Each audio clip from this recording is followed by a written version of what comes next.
یہ سوال ہے جی کہ آج کل کی میڈیکل سائنس کی کچھ جدید تحقیقات یہ بتا رہی ہیں کہ عورت کے اندر یہ جو ازدواجی تعلقات قائم کرنے کے جذبات ہیں 40-45 سال یا بہت زیادہ 50 سال کی عمر میں وہ مان پڑ جاتے ہیں، لیکن مردوں کی یہ صورت نہیں ہوتی.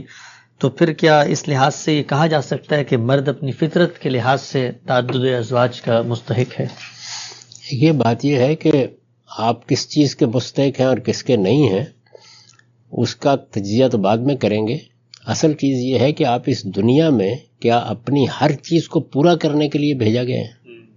بنیادی بات یہ ہے، یعنی یہ دنیا اس اصول پر نہیں بنائی گئی کہ میری فطرت کے جتنے تقاضے ہیں وہ سب کے سب میں پورے کرنے کے لیے یہاں آزاد ہوں.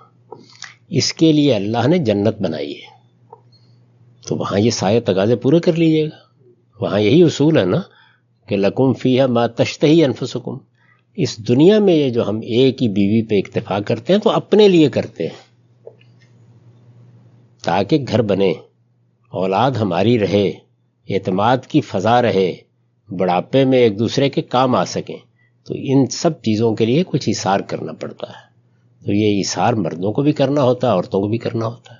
وہ بھی کرتی ہیں بہت سے معاملات میں، ہم بھی کرتے ہیں. تو اس لیے جب یہ کہا جاتا ہے کہ آپ ایک ہی بیوی پہ اکتفا کریں تو اس کا مطلب یہ ہوتا ہے کہ آپ اپنے لیے کوئی مسئلہ پیدا نہ کر لیں، اپنے لیے کوئی مفسدہ پیدا نہ کر لیں. اگر آپ کے ہاں کوئی مسئلہ پیدا نہیں ہو رہا، کوئی مفسدہ بھی نہیں ہے، میاں بیوی راضی ہیں، تو ہم کب مداخلت کر رہے ہیں؟ اللہ تعالیٰ نے کوئی پابندی نہیں لگائی، کر لیں آپ جو بھی کرنا ہے آپ کو، لیکن اس کے کچھ نتائج ہیں ان کو بھگتنے کے لیے تیار ہو جائیں.